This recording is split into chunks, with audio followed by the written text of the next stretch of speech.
Ayan yung bubunutin natin. Marami na rin akong naano guys, nalinis.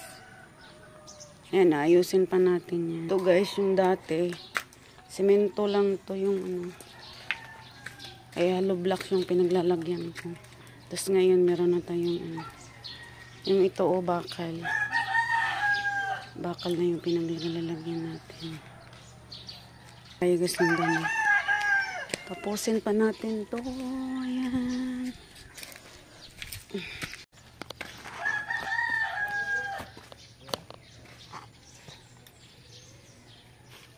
Magbubunot tayo guys ng damo. Ang dami pang bubunutin.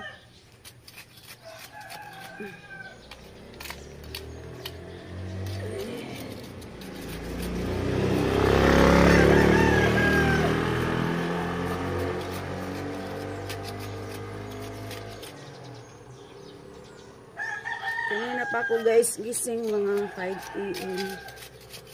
Alas 5.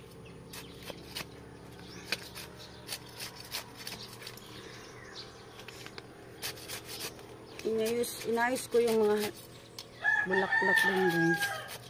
Yung mga halaman doon.